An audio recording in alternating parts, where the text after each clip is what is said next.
Hoy, Catherine. Aminin mo nga sa akin, nagpahanap ka talaga kay Daddy kagabi, no? Hindi totoo yun.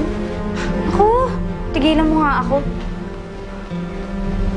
Maylene, Paskong Pasko. Huwag ka magkagulo tayo. Papansin.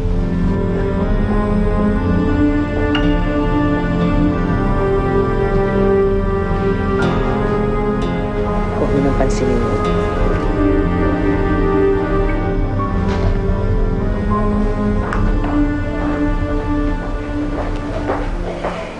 Catherine, iniwan pala sa akin kagabi. Nagpalit ako ng ship. Ito, pinaiwan ni Sir Charles. Uy! Buksan mo na! Huwag na po. Kahit ang ibigay sa akin ni Sir Charles, hindi ko pa rin makakalimutan yung nangyari. Sa inyo na lang po. Ito naman, binigay yan sa'yo eh.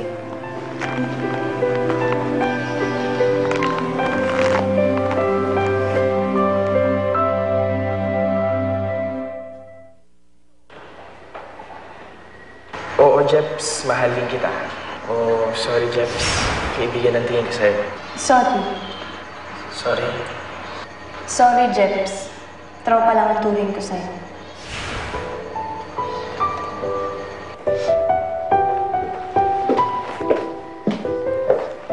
Maylene? Anak, ito yung bag mo. Oh. Salamat po. Yan na lang yung regalong hindi mo pa nabubuksan, ah. Hayaan niyo na, Mami. Hindi naman importante yung nagbigay niyan, eh. Anak, meron ba naman kaibigan na hindi importante? Iyon nga po yung nakakainis dun, eh. Kaibigan ko pero tinatalo ako. Pero sorry na lang po siya. Hindi ko talaga siya trip-shotain. Anak, dapat yung mga bagay na yan, hindi mo muna iniisip. Dapat ngayon ang iniisip mo yung pag-aaral mo. Kung anong kurso iti-take mo sa kolehiyo. Tsaka kung anong trabaho ang gusto mong pasukin. Kung gusto mo bang gumaya sa daddy mo. Mga ganun bagay ang dapat mong iniisip, hindi mo na yung mga lalaki-lalaki yan. Oo naman, Mami. Wala naman po akong sinasabi. Alam ko naman yun, anak.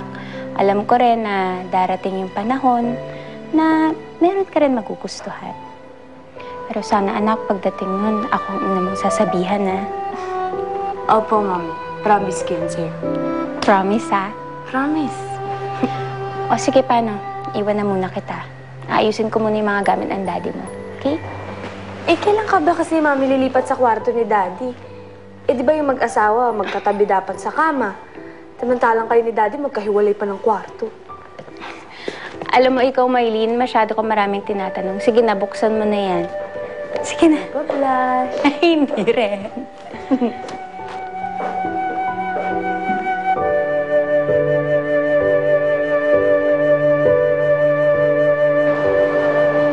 Wait. Ibig mo sabihin, hanggang ngayon, you and Lynn still sleep in separate beds? Ano ba yan? Ikaw naman, alam mo naman nakababalik lang ni Lilian sa bahay. Mahirap naman kung biglayin ko siya. Ewan ko, bro. Hindi ko alam how you do it. Unless what? Trina's willing to fill in. Ikaw talaga. Alam mo naman na hindi ko magagawang pagtaksilan yung asawa ko. Lalo na ngayon. Parang talong nahuhulog yung loob ko sa kanya ngayon. Ang problema lang, hindi ko lang alam kung ganun din yung nararamdaman niya para sa akin. Actually, bro, ganito lang, ha? Why prolong the agony, diba? Dapat i-check mo ano talagang feelings niya para sa'yo.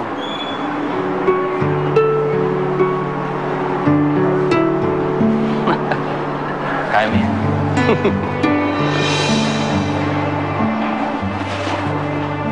Katabi ng ibang kripo. Tapos, Yan. Abot mo ba doon?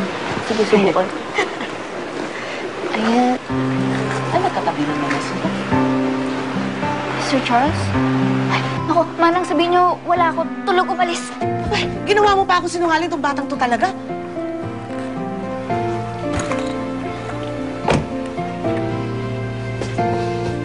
Rosa, Merry Christmas po. Merry Christmas din. Si Catherine. Wala daw siya. Eh, hindi, ibig sabihin, umalis. Eh, nakita po pumasok siya sa loob eh. Masok sa loob. Hindi si Catherine yun. Ito naman. Ano yun, si Mersing, yung bago namin kasambahay. Bumalik ka na lang sa ibang araw kapag siguro handa na siyang kausapin ka, ha?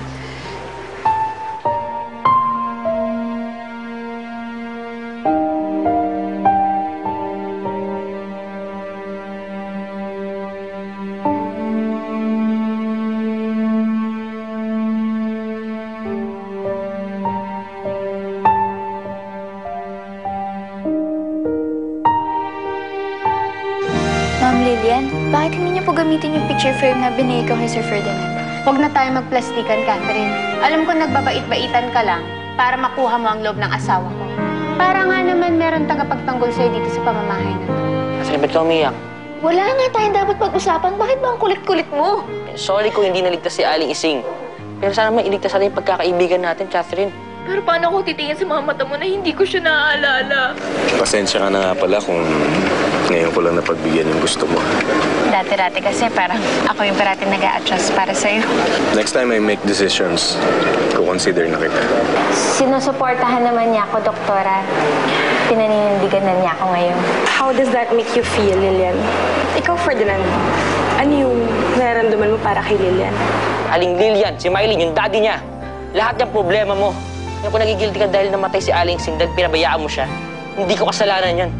Kung may dapat sisihin dito, hindi ako, ikaw yun. Ikaw!